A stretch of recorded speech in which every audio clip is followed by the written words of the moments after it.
ವೀಕ್ಷಕರೇ ನಮಸ್ಕಾರ. ಇದು ನನ್ನ ಹೊಸ ಪ್ರಯತ್ನ.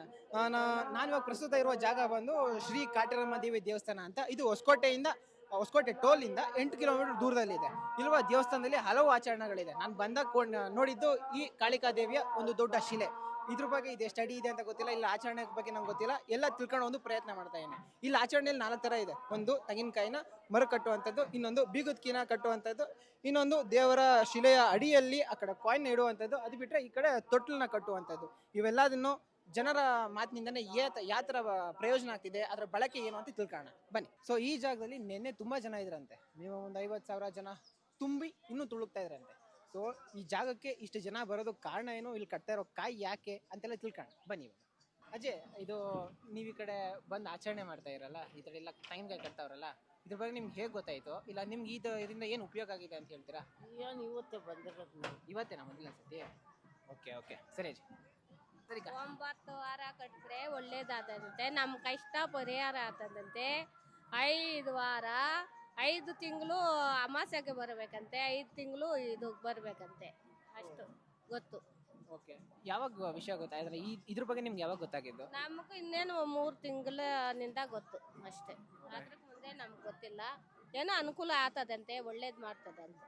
ಸೊ ಇದು ಹೆಂಗೆ ನಿಮ್ಗೆ ಟಿವಿ ಮುಖಾಂತರ, ಫೋನ್ ಮುಖಾಂತರ? ಟಿವಿನಲ್ಲೇ ಮಾಡಿದ್ದು, ಹೌದಾ? ಯೂಟ್ಯೂಬ್ನಲ್ಲೇ ನೋಡ್ಕೊಂಡು ಬಂದಿದ್ದು. ಓಕೆ ಓಕೆ ಓಕೆ, ಸರಿ. ಸರಿ, ಬ್ರೋ, ಇದ್ರ ಬಗ್ಗೆ ಸ್ವಲ್ಪ ಕೇಳ್ಬೋದಾ? ನಿಮಗೆ ಯಾವ ಥರ ಅನಿಸ್ತು, ಹೇಗೆ ವಿಷಯ ಗೊತ್ತಾಯ್ತು ಅಂತ ಹೇಳ್ತೀರಾ ಸ್ವಲ್ಪ? ಅಂದರೆ ಈ ಆಚರಣೆ ಬಗ್ಗೆ ಇದನ್ನು ಏನು ತುಂಬ ಜನ ಹೇಳಿದ್ರು. ಹಾಂ, ಲೈಕ್ ನಾವು ನೋಡೋಣ ಅನ್ಸುತ್ತೆ ಅಂತ ಅಮ್ಮ ಹತ್ರ ಬಂದಿದ್ವಿ. ಇದು ಎಷ್ಟನೇ ಸತಿ ಬರ್ತಾ ಇರೋದು? ಇದು ಎರಡನೇ ವಾರ ಎರಡನೇ ವಾರ. ಅಂದರೆ 3 ವಾರ ಅನಿಸ್ತಿ ಬಂದಿದ್ರಿ. ಇನ್ನು ಎಷ್ಟು ವಾರ ಬರಬೇಕು ಅಂತ ಹೇಳಿದ್ರೆ? ಇನ್ನ 8 ವಾರ. ಟೋಟಲ್ ಆಗಿ 9 ವಾರ 9 ಒಂದು ವ್ರತ ಇದು. 9. Okay, thank you. ಸೊ ನಮ್ಗೆ ತಿಳಿದಿರೋ ವಿಚಾರದ ಸಂಬಂಧಪಟ್ಟಂಗೆ ಇದು ಒಂದು 9 ವಾರದ ವ್ರತ ಆಗಿದೆ. ಪ್ರತಿ ವಾರ ಒಂದು ದಿನ ಬಂದು ಕಾಯಿ ಕಟ್ಟಬೇಕು. ಯಾವ ರೇಂಜ್ ಕಾಯಿ ಕಟ್ಟಿದ್ದಾರೆ ಅಂತ ನೀವು ನೋಡ್ಬೋದು. ಈ ಕಡೆ ಆಗಲೇ ಇಲ್ಲೆಲ್ಲೂ ಜಾಗ ಸಾಲಲ್ಲ ಅಂತ ಮೇಲ್ಕೊಳಕ್ಕೆ ಎಲ್ಲರೂ ಹೋಗಿ ಕಟ್ಟಿದ್ದಾರೆ. ಅದೆಲ್ಲ ಒಂದು ಕಡೆ. ಆದರೆ ಇದು ಇರುವ ಅಂದರೆ ಹೇಗೆ ಅಂದರೆ, ಇಲ್ಲ ನಿಮ್ಗೆ ಏನಾದರೂ ಕಷ್ಟ ಇದ್ದರೆ ಅದನ್ನ ಪರಿಪೂರ್ಣವಾಗಿ ನಿರ್ಮೂಲ ಮಾಡೋದಕ್ಕೆ ಇದು ಒಂದು ಪ್ರಯತ್ನ ಅಷ್ಟೇ.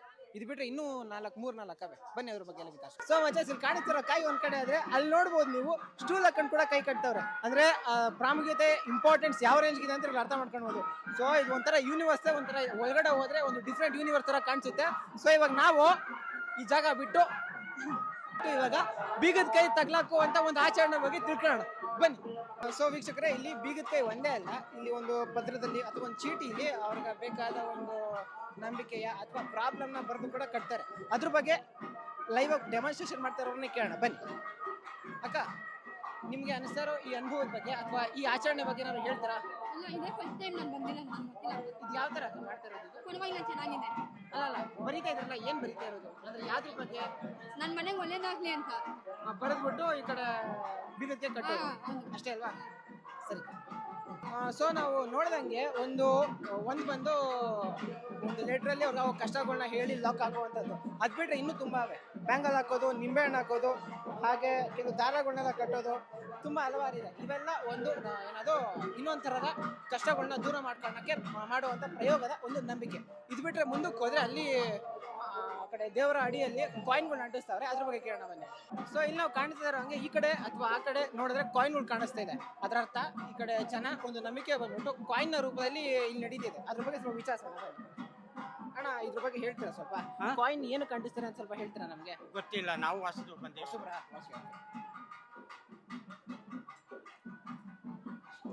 ಆಂಟಿ ಇಲ್ಲಿ ಅಂಟಿಸ್ತವ್ರೆ, ಇವ್ರನ್ನೇ ಕೇಳೋಣ. ಆಂಟಿ, ಈ ಕಾಯಿನ್ ಯಾಕೆ ಅಂಟಿಸ್ತಾರೆ ಅಂತ ಹೇಳ್ತೀರಾ? ನಿಮ್ಗೆ ನೀವು ಏನು ನಂಬಿದ್ದೀರಾ ಅದ್ರ ಬಗ್ಗೆ ಹೇಳ್ತೀರಾ? ಏನಾದರೂ ಒಳ್ಳೇದಾಗುತ್ತೆ ಅಂತ.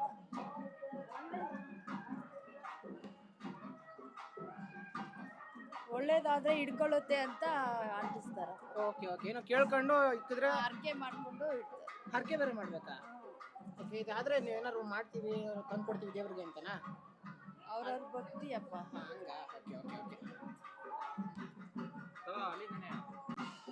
ಸೊ ಇಲ್ಲಿ ನಂಬಿಕೆ ಪ್ರಕಾರ ಏನಾದ್ರು ಒಂದು ಹರಕೆ ಇರುತ್ತೆ ಅಥವಾ ಏನೋ ಒಂದು ಪ್ರಾಬ್ಲಮ್ ಇರುತ್ತೆ. ಆ ಪ್ರಾಬ್ಲಮ್ ಸರಿ ಹೋಗುತ್ತಾ ಇಲ್ವಾ ಅಂತ ಕೇಳ್ಕೊಳಕ್ಕೆ ಒಂದು ಕಾಯಿನ್ನ ಈ ಗೋಡೆಗೆ ಅಂಟಿಸಿ ಇಟ್ಕೊಂಡಿರ್ತಾರೆ. ಅಕಸ್ಮಾತ್ ಅಂಟ್ಕೊಂಡ್ರೆ ನೆರವೇರುತ್ತೆ ಅಂತ, ಇಲ್ಲ ಅಂದ್ರೆ ಸರಿ ಹೋಗಲ್ಲ ಅಂತ. ಆದ್ರೆ ಇಲ್ಲಿನ ಜನ ಅತಿ ಬುದ್ಧಿವಂತರು. ಹತ್ರ ಬನ್ನಿ. ಜನ ಹಂಗೆ ಅಂಟಿಸೋ ಬದಲು ಗಮ್ಮ ಕುಟ್ಟೆನ ಅಂಟಿಸ್ತವ್ರೆ. ಗಟ್ಟಿ ಹೋಗೈತೆ. ಇವಾಗ ಇದನ್ನ ಎಳೆದ್ರೂ ಬರ್ತಾ ಇಲ್ಲ. ಆ ರೇಂಜ್ ಕಂಟಿಸ್ತಾರೆ, ತಲೆ ಚೆನ್ನಾಗಿ ಓಡಿಸ್ತಾರಪ್ಪ. ಆಗ ದೇವಸ್ಥಾನದಲ್ಲಿ ನಿಮ್ಮ ಅನುಭವದ ಬಗ್ಗೆ. ನಮ್ದು ಕೇರ್ಪುರಮ್ಮು, ಕೇರ್ಪುರ ದೇವಸ್ಥಾನ ಅಂದ್ರೆ ಕೇರ್ಪುರಮ್ಮು. ನಮ್ದು 9 ವಾರ ಆಗಿದೆ ಪೂಜೆ ಆಗಿ. ನಾವು ಅಮಾವಾಸ್ಯೆಗೂ ಬರ್ತೀವಿ, ಪೌರ್ಣಮಿಗೂ ಬಂದು ಹೋಗ್ತೀವಿ. ಇಲ್ಲಿ ತುಂಬಾ ಅಮ್ಮ ಚೆನ್ನಾಗಿ ಒಳ್ಳೇದು ಮಾಡಿದೆ ನಮಗೆಲ್ಲ. ಹುಷಾರಿಲ್ಲ ಕಂಡಿದೆ ನಿಮ್ಗೆ? ಕಂಡಿದೆ ನಮಗೆ, ಹುಷಾರಿಲ್ಲ ಅಂತ ಬಂದಿದ್ವು, ಹುಷಾರೆಲ್ಲ ಆಗಿದೆ. ನಾವು ತಿರ್ಗಾ ಬಂದು ಏನೋ ಕೇಳ್ಕೊಂಡಿದ್ದೀವಿ, ಒಳ್ಳೇದಾಗುತ್ತೆ ಅಂತ ಹೇಳಿದ್ದಾರೆ. ಎಲ್ಲ ಒಳ್ಳೇದು ಮಾಡ್ತೈತೆ ಅಮ್ಮ. ಎಲ್ಲ ತುಂಬಾ ಜನ ಎಲ್ಲೆಲ್ಲಿಂದನೂ ತುಂಬಾ ದೂರದಿಂದ ಬರ್ತಾ ಇದ್ದಾರೆ. ಹೌದು, ಎಲ್ಲ ಅಮ್ಮರು ಎಲ್ಲ ಕಷ್ಟಕ್ಕೂ ಒಳ್ಳೇದು ಮಾಡ್ತದೆ ಅಮ್ಮ ಮಾತ್ರ. ಹೌದು, ನಾವು ಅದಕ್ಕೆ ಎಲ್ಲರನ್ನೂ ತುಂಬ ಜನನ ಕರ್ಕೊಂಡು ಬಂದಿದ್ದೀವಿ. ನಾವು ಹೌದಾ? ತುಂಬ ಜನ ಬಂದಿದ್ದಾರೆ, ಕೇರ್ಪುರಮಿಂದ ಎಲ್ಲ ಕಡೆಯಿಂದನೂ ಬಂದಿದ್ದಾರೆ ತುಂಬ ಜನ. ನಾವು ಬಂದು ಹೋಗ್ತೇವೆ, ಪೌರ್ಣಮಿಗೆ ಅಮಾವಾಸ್ಯೆಗೆ ಬಂದು ಹೋಗ್ತೀವಿ. ನಾವು ಪೂಜೆ ಮುಗಿಸ್ಕೊಂಡು ಹೋಗ್ತಾ ಇದ್ದೀವಿ. ಥ್ಯಾಂಕ್ಸ್. ಸೊ ಇಲ್ಲಿ ಕಾಣಿಸ್ತಾರೋ ಹಂಗೆ ಈ ಮರದಲ್ಲಿ ಒಂದು ಕೆಲವು ಬಟ್ಟುಗಳನ್ನ ಕಟ್ಟಿದ್ದಾರೆ. ಬುಟ್ಟಿ ಯಾಕೆ ಕಟ್ಟಿದ್ದಾರೆ ಅಂತ ನಾನು ಹೇಳೋದಕ್ಕಿಂತ ನಿಮ್ಗೆ ಸಾಮಾನ್ಯವಾಗಿ ಅರ್ಥ ಆಗಿರುತ್ತೆ. ಅದೇ ಇದ್ರ ವಿಶೇಷತೆ. ಮಕ್ಕಳ ಕೊರತೆ ಇದ್ರೆ, ಏನಾದ್ರು ಅಭಾವ ಇದ್ರೆ ಇಲ್ಲಿ ಕಟ್ಟಿದ್ರೆ ಸರಿ ಹೋಗುತ್ತೆ. ಅದ್ರ ಜೊತೆ ಇನ್ನೂ ಕೆಲವು ಆಚರಣೆಗಳಿದೆ. ಇಲ್ಲೊಂದು ಚೀಟಿಲಿ ಅವ್ರಿಗೆ ಬೇಕಾಗಿರೋದನ್ನ ಬರೆದು ಒಂದು ಹಾರ ಮಾಡಿ ಇಲ್ಲಿ ಕಟ್ಟಿದ್ದಾರೆ. ಅದು ಬಿಟ್ಟರೆ ಈ ಕಡೆ ನೋಡಿದ್ರೆ ಕೆಲವರು ಫೋಟೋ ಹಾಕಿದ್ದಾರೆ, ಇನ್ನು ಕೆಲವರು ಹಣ ಹಾಕಿದ್ದಾರೆ. ಇನ್ನು ಹಲವು ಥರದ ನಂಬಿಕೆಗಳಿವೆ. ಇದು 4ನೇ ಒಂದು ಆಚರಣೆ. ಇದೆಲ್ಲ ಬಿಟ್ಟರೆ ಇವಾಗ ಮೆರವಣಿಗೆ ನಡೀತಿದೆ, ಅಲ್ಲಿ ಹೋಗೋಣ ಬನ್ನಿ. 20%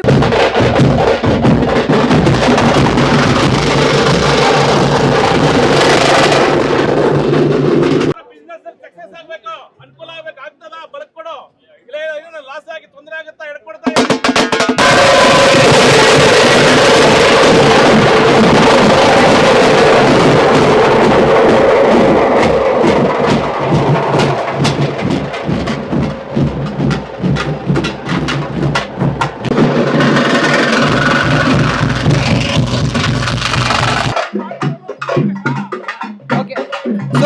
ಆಚರಣೆ ಏನು ಅಂದ್ರೆ, ಇಲ್ಲಿನ ಆಚರಣೆ ಏನು ಅಂದ್ರೆ, ಇಲ್ಲಿ ಕೆಲವು ಹರಕೆಗಳು ಕೋರಿಕೆಗಳು ತರ್ತಾರೆ. ಆ ಕೋರಿಕೆಗಳನ್ನ ದೇವ್ರ ಮುಂದೆ ಕೇಳ್ತಾರೆ. ಅಕಸ್ಮಾತ್ ಅದು ನೆರವೇರಂಗಿದ್ರೆ ಬಲಗಡೆ ಅಥವಾ ಎಡಗಡೆ ತಿರುಗಿಸೋಕೆ ದೇವ್ರು ಕೇಳ್ತಾರೆ. ಅದು ಆ ಥರ ತಿರುಗುತ್ತೆ. ಅದೇ ಇಲ್ಲಿನ ಸಂಪ್ರದಾಯ. ನಾನು ಕೂಡ ರೆಕಾರ್ಡ್ ಮಾಡ್ತಾ ಇದ್ದೀನಿ.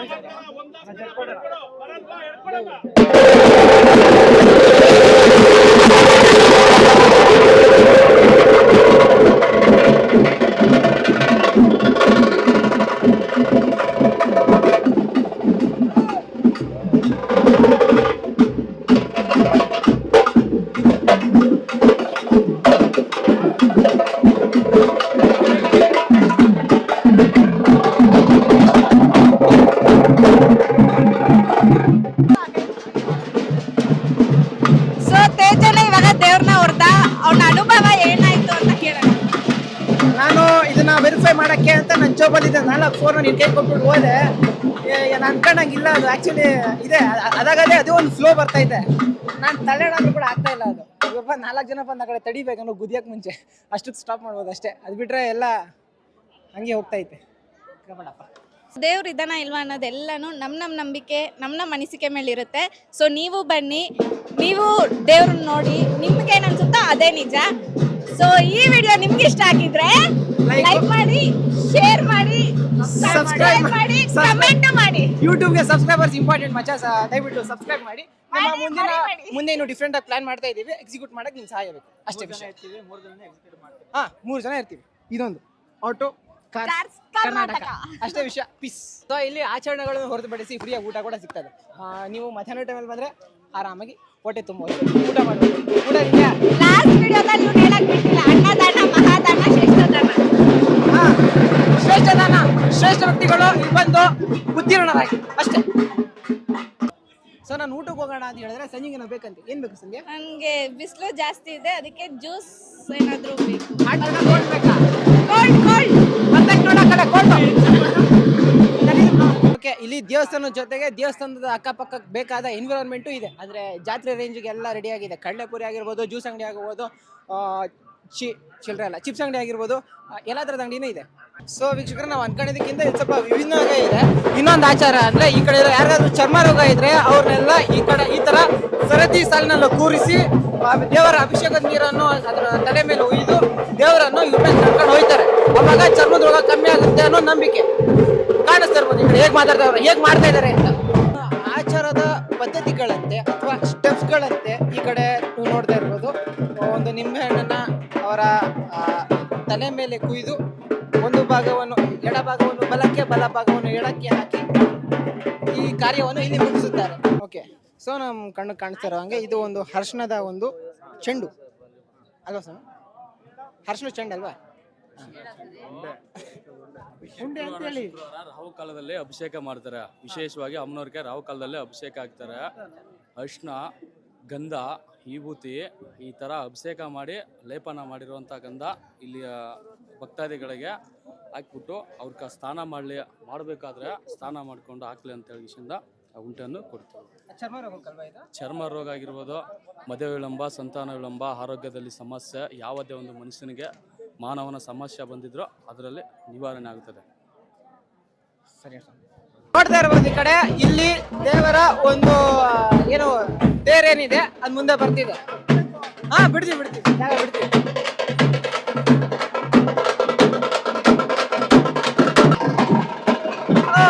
ಮಚಾಸ್ ನಾವಿಲ್ಲಿ ಕಾಣೋ ಹಂಗೆ ಸರಿ ವೀಕ್ಷಕರೇ, ನಾವಿಲ್ಲಿ ಕಾಣೋ ಹಂಗೆ ಅಲ್ಲಿ ಕಾಣಿಸುತ್ತಿರುವುದು ಒಂದು ಏನೋ ಒಂದು ಹೇಳ್ಬೇಕಪ್ಪ, ಏನೋ ನಮಗೆ ಗೊತ್ತಿಲ್ಲ, ಅಷ್ಟೇ ಕಟ್ ಮಾಡಿ. ಸೊ ನಾನು ಕಂಡಂಗೆ ಇದು ಮನುಷ್ಯರಿಗಿಂತ ಸ್ವಲ್ಪ ಭಾರವಾದ ಶಕ್ತಿ ಒಂದು ಇವರ ದೇಹದ ಮೇಲಿದೆ ಎಂಬ ಭಾವನೆ ನನಗೆ ಇರಲಿ. ನನಗೆ ಸತ್ಯದ ಅರಿವಿಲ್ಲ, ಕಾಣ್ತದೆ ಹೇಳ್ತಾ ಇದ್ದೀನಿ ಅಷ್ಟೇ. ಓಕೆ, ಕೇಳ್ತಿದೆ. ಸೊ ಇವಾಗ ದೇವರನ್ನ ಮತ್ತೆ ಇಲ್ಲಿಗೆ ತಂದಿದ್ದಾರೆ. ಈ ದೇವ್ರನ್ನ ಮತ್ತೆ ಅದೇ ಇನಿಷಿಯಲ್ ಜಾಗಕ್ಕೆ ಇರ್ತಾರೆ, ಆಗಲೇ ಇದ್ದ ಜಾಗದಲ್ಲಿ ದೇವ್ರನ್ನ ಮತ್ತೆ ತಂದು ಕೂರಿಸ್ತಾರೆ. ಅದರ ಕೊನೆಯ ಒಂದು ಕ್ಷಣಗಳಿದು. ಕಾಣಿಸ್ತಾರೋ ಈ ಜಾಗದಲ್ಲಿ ಆಗ್ಲೇ ದೇವ್ರನ್ನ ತಗೊಂಡು ಇವಾಗ ಅದೇ ದೇವ್ರನ್ನ ತಗೊಂಡ್ಬಂದು ಇದೇ ಜಾಗದಲ್ಲಿ ಇರ್ತಾರೆ. ಹಾಗೆ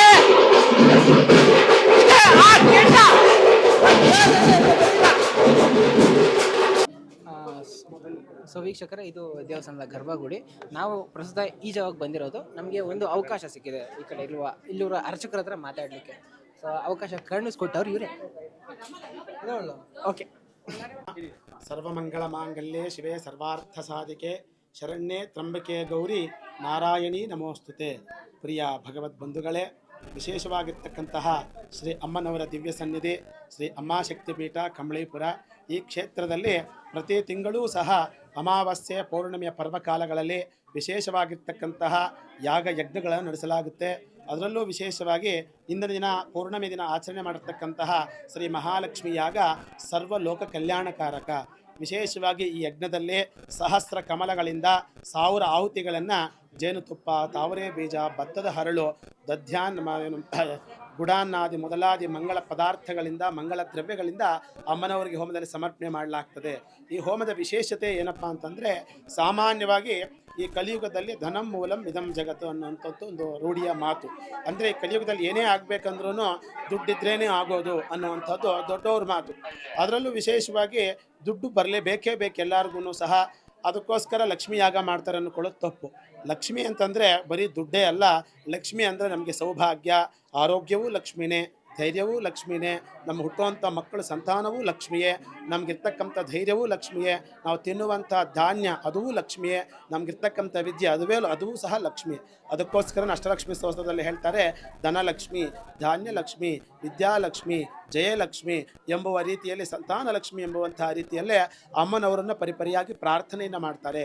ಅದಕ್ಕೋಸ್ಕರ ಈ ಒಂದು ಲಕ್ಷ್ಮಿಯನ್ನು ಆರಾಧನೆ ಮಾಡೋದ್ರಿಂದ, ಈ ಪೌರ್ಣಮಿಯ ಸಂದರ್ಭದಲ್ಲಿ ಈ ಮಹಾಲಕ್ಷ್ಮಿ ಹೋಮದಲ್ಲಿ ಪಾಲ್ಗೊಳ್ಳುವುದರಿಂದ ನಮ್ಮ ಪೂರ್ವಾರ್ಜಿತ ಕರ್ಮಗಳು, ಸಂಚಿತ ಕರ್ಮಗಳು ಅವೆಲ್ಲವೂ ನಿವಾರಣೆಯಾಗಿ ಈ ಜನ್ಮದಲ್ಲಿರ್ತಕ್ಕಂಥ ಕೆಲವು ದಾರಿದ್ರ್ಯ ದುಃಖಗಳು ನಮ್ಮಿಂದ ದೂರ ಆಗಿ ನಮಗೆ ಸುಖ, ಸಂತೋಷ, ನೆಮ್ಮದಿ, ಆರೋಗ್ಯ, ಐಶ್ವರ್ಯ ಎಲ್ಲವೂ ಸಹ ಪ್ರಾಪ್ತಿಯಾಗ್ತದೆ. ವಿಶೇಷವಾಗಿ ಅಮಾವಾಸ್ಯೆಯ ಪರ್ವಕಾಲದಲ್ಲಿ ಸಾಯಂ ಸಂಧ್ಯಾ ಗೋಧೂಳಿ ಮುಹೂರ್ತದಲ್ಲಿ ಗೋಪೂಜೆಯೊಂದಿಗೆ ಶ್ರೀ ಪ್ರತ್ಯಂಗಿರ ಹೋಮವನ್ನು ಪ್ರಾರಂಭ ಮಾಡ್ತಾರೆ ಈ ಕ್ಷೇತ್ರದಲ್ಲಿ. ಈ ಪ್ರತ್ಯಂಗಿರ ಹೋಮದ ವಿಶೇಷತೆ ಏನಪ್ಪ ಅಂತಂದರೆ, ನಾವು ಚೆನ್ನಾಗಿರಬೇಕು, ಪಕ್ಕದವರು ಚೆನ್ನಾಗಿರಬೇಕು ಅನ್ನೋದು ಒಳ್ಳೆಯ ಮಾತು. ಆದರೆ ನಾನೊಬ್ಬನೇ ಚೆನ್ನಾಗಿರಬೇಕು, ಪಕ್ಕದವನು ಚೆನ್ನಾಗಿರಬಾರ್ದು ಅನ್ನೋದು ದುರ್ಮಾರ್ಗವಾಗಿರ್ತಕ್ಕಂಥ ಒಂದು ಮಾತು. ಅಥವಾ ಏನೋ ಒಂದು ಹೊಸ ಬಟ್ಟೆ ಹಾಕ್ಕೊಂಡ್ರು, ಅಥವಾ ಏನೋ ಒಂದು ಕಾರ್ ತೊಗೊಂಡ್ರು, ಅಥವಾ ಏನೋ ಒಂದು ಉದ್ಯೋಗ ಸಿಕ್ತು ಅನ್ನೋಷ್ಟರಲ್ಲಿ ಅವ್ರ ಮೇಲೆ ಕೆಟ್ಟ ದೃಷ್ಟಿಯಿಂದ ನೋಡುವಂಥದ್ದು. ಇನ್ನೂ ಕೆಲವರು ತಂತ್ರ ಮಂತ್ರ ಪ್ರಯೋಗಾದಿ ಕ್ಷುದ್ರ ದೇವತೆಗಳ ಮೊರೆ ಹೋಗ್ತಕ್ಕಂಥದ್ದು, ಪ್ರಯೋಗಗಳನ್ನ ಮಾಡಿಸ್ತಕ್ಕಂಥದ್ದು ತುಂಬ ಕೇಳ್ತಾ ಇರ್ತೀವಿ. ಅದು ಸತ್ಯವೋ ಸುಳ್ಳೋ ಭಗವಂತನಿಗೆ ಗೊತ್ತು. ಮಾಟ ಮಂತ್ರ ಇದೆಯೋ ಇಲ್ವೋ ಅದು ಭಗವಂತನಿಗೆ ಗೊತ್ತು. ಆದರೂ ತುಂಬ ಜನ ಮಾಟ ಮಂತ್ರದಿಂದ ನಮ್ಮ ಕಷ್ಟಗಳು ಆಗ್ತಾ ಇದೆ ಅನ್ನೋಂಥವ್ರು ಮಾತು ಕೇಳ್ತಾನೆ ಇರ್ತೀವಿ. ಅಂಥ ಸಮಸ್ಯೆಗಳಿರುವಂಥವ್ರು ಅಂಥ ಸಂದರ್ಭದಲ್ಲಿ ಈ ಹೋಮದಲ್ಲಿ ಪಾಲ್ಗೊಂಡ್ರೆ ಆ ಹೋಮದ ಶಕ್ತಿಯಿಂದ ಪ್ರತ್ಯಂಗಿರ ಪ್ರತಿ ಅಂತಂದರೆ ನಮಗೆ ಯಾರಾದರೂ ಏನಾದರೂ ಒಂದು ಕ್ರಿಯೆ ನಮ್ಮ ಬೇರೆಯವ್ರ ಕಡೆಯಿಂದ ನಮಗೇನಾದರೂ ಒಂದು ಆಗಿದೆ ಅಂದರೆ ಅದಕ್ಕೆ ನಾವು ಪ್ರತಿಕ್ರಿಯಿಸುವಂಥ ರೀತಿಯನ್ನು ಪ್ರತ್ಯಂಗಿರ ಅಂತ ಕರಿತೀವಿ. ಅದೇ ರೀತಿಯಾಗಿ ನಮಗಾಗಿರ್ತಕ್ಕಂಥ ಸಮಸ್ಯೆಯನ್ನು ಆ ಜಗನ್ಮಾತೆಯಾಗಿರ್ತಕ್ಕಂಥ ದೇವಿಗೆ ನಾವು ಪ್ರಾರ್ಥನೆ ಮಾಡಿಕೊಂಡು ಆ ಹೋಮದಲ್ಲಿ ಪಾಲ್ಗೊಳ್ಳೋದ್ರಿಂದ, ಹೋಮಕ್ಕೆ ಉಪ್ಪು, ಒಣಮೆಣಸಿನಕಾಯಿಗಳು, ಮೆಣಸು ಇವೆಲ್ಲವನ್ನು ಸಮರ್ಪಣೆ ಮಾಡೋದ್ರಿಂದ ಆ ದೇವಿ ಏನು ಮಾಡ್ತಾಳೆ, ನಮ್ಮ ಕಷ್ಟಗಳನ್ನೆಲ್ಲ ತೆಗೆದುಕೊಂಡು ಆ ದೇವಿ ನಮಗೆ ಅನುಗ್ರಹಿಸ್ತಾಳೆ, ನಮ್ಮ ಕಷ್ಟಗಳನ್ನೆಲ್ಲ ನಿವಾರಣೆ ಮಾಡ್ತಾಳೆ. ವಿಶೇಷವಾಗಿ ಮಾಟ ಮಂತ್ರಾದಿ ಕ್ಷುದ್ರ ಪ್ರಯೋಗಗಳು, ಆಮೇಲೆ ವಿನಾಕಾರಣ ನಮ್ಮದೇನೂ ತಪ್ಪಿಲ್ಲ ಅಂದರೂ ಸಹ ನಮ್ಮ ಶತ್ರುಗಳು ನಮಗೆ ತೊಂದರೆ ಕೊಡ್ತಾ ಇದ್ದಾರೆ ಅನ್ನುವಂಥ ಸಂದರ್ಭದಲ್ಲಿ ಆ ದೇವಿಯನ್ನು ಪ್ರಾರ್ಥನೆ ಮಾಡಿದ್ದೆ ಆದರೆ ಅವ್ರಿಗಿರ್ತಕ್ಕಂಥ ಸಕಲ ವಿಧವಾಗಿರ್ತಕ್ಕಂಥ ತಂತ್ರ ಮಂತ್ರ ಪ್ರಯೋಗಗಳು, ದೋಷಗಳು ನಿವಾರಣೆ ಆಗ್ತದೆ. ಅದೇ ರೀತಿಯಾಗಿ ಸುಖ ಸೌಭಾಗ್ಯಗಳು ಪ್ರಾಪ್ತಿ ಆಗ್ತದೆ. ಅದೇ ರೀತಿಯಾಗಿ ಸಕಲ ಸೌಭಾಗ್ಯಗಳು ಉಂಟಾಗುತ್ತೆ ಅಂತ ಹೇಳ್ತಾ ಸ್ವಸ್ತಿ. ಶ್ರೀ ಶ್ರೀ ಶ್ರೀ ಶ್ರೀ. ಸೊ ವೀಕ್ಷಕರೇ, ನಾನು ಇವತ್ತಿಲ್ಲಿ ಬಂದಿದ್ದು ನಮ್ಮ ಚಿಕ್ಕಮ್ಮ ಅವರು ವಾರಕ್ಕೊಂದ್ಸತಿ ಪೂಜೆ ಮಾಡಕ್ಕೆ ಬರ್ತಾ ಇದ್ರು ಅಂತ.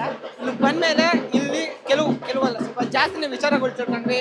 ಇನ್ನು ಕೆಲವು ಆಚರಣೆಗಳ ಬಗ್ಗೆ ತಿಳ್ಕೊಂಡ್ವಿ. ಇಲ್ಲಿ ಕಾಣಿಸೋ ಜನ ಅಥವಾ ಇಲ್ಲಿ ಕಾಣಿಸೋ ಜನ ಇವತ್ತು ಇಲ್ಲಿ ಇದ್ದಾರೆ ಅಂದ್ರೆ ಇವರು ಕೆಲವು ದಿನಗಳಿಂದ ಬೀದಿಲಿ ಓಡಾಡ್ತಿರೋ ಒಂದು ಜನ. ಆ ಜನಕ್ಕೆ ಈ ಜಾಗದ ಬಗ್ಗೆ ಅರಿವಿರಲಿಲ್ಲ. ಈ ದಿನ ಇಷ್ಟು ಜನ ಈ ಜಾಗಕ್ಕೆ ಬಂದು ಕೆಲವು ಆಚರಣೆಗಳನ್ನ ಪಾಲಿಸ್ತಾ ಇದ್ದಾರೆ ಅಂದ್ರೆ ಇಲ್ಲಿ ಕೆಲವು ನಂಬಿಕೆಗಳಿವೆ. ಅಷ್ಟು ಈಸಿಯಾಗಿ ಒಂದು ಸಂಸ್ಥೆ ಕೂಡ ಇಷ್ಟು ಫ್ಲೂಯೆನ್ಸಿಯಾಗಿ ಹೋಗೋಕ್ಕಾಗಲ್ಲ. ಸೊ ಏನೋ ನನ್ನ ಕಂಡಿದ್ದು ನಾನು ವಿಡಿಯೋ ಮಾಡಿದ್ದೀನಿ. ವಿಡಿಯೋ ಇಷ್ಟ ಆಗಿದ್ರೆ ಲೈಕ್ ಮಾಡಿ, ಶೇರ್ ಮಾಡಿ, ಸಬ್ಸ್ಕ್ರೈಬ್ ಮಾಡಿ, ನಂಗೆ ಸ್ವಲ್ಪ ಸಹಾಯ ಆಗುತ್ತೆ ಅಷ್ಟೇ. ಒಂದು ಕೊನೆ ವಿಚಾರ ಮಾಡ್ತಿದ್ದೆ. ಇಲ್ಲಿನ ಪ್ರತಿ ಸೇವೆ ಅಥವಾ ಹರಕೆಗೆ ಅದರದ್ದೇ ಆದ ಕೆಲವು ಬೆಲೆಗಳಿರ್ತವೆ ಅಷ್ಟೇ. ಸೊ ನಿಮ್ಗೆಲ್ಲರಿಗೂ ಗೊತ್ತಿರೋ ಹಾಗೆ ಅಥವಾ ಈಗ ಗೊತ್ತಾದ ಹಾಗೆ ಅಲ್ಲಿರೋದು ಮೂಲ ದೇವಸ್ಥಾನ. ಈಗ ಇಲ್ಲಿ ನಿರ್ಮಾಣವಾಗ್ತಾ ಇರೋದು ಒಂದು ಅದರದೇ ಒಂದು ಏನು ಹೇಳೋದು ಅದಕ್ಕೆ ಅದರದೇ ಒಂದು. ಸೊ ವೀಕ್ಷಕರೇ ನಾವಿವಾಗ ಶ್ರೀ ಅಮ್ಮ ಶಕ್ತಿಪೀಠ ಕೆಂಪಾಪುರ ಕಂಬಳಿಪುರ ಅಲ್ಲಿರುವ ಶ್ರೀ ಕಟಾರ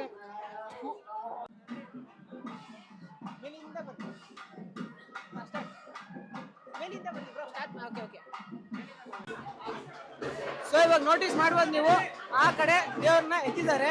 ಇವಾಗ ಒಂದೆರಡು ನಿಮಿಷಕ್ಕೆ ಜನ ಎಲ್ಲ ಖಾಲಿ ಆದ್ಮೇಲೆ ದೇವರ ಸಮೇತ ಜನ ಹೊತ್ಕೊಂಡು ಈಜೆ ಬರ್ತಾರೆ.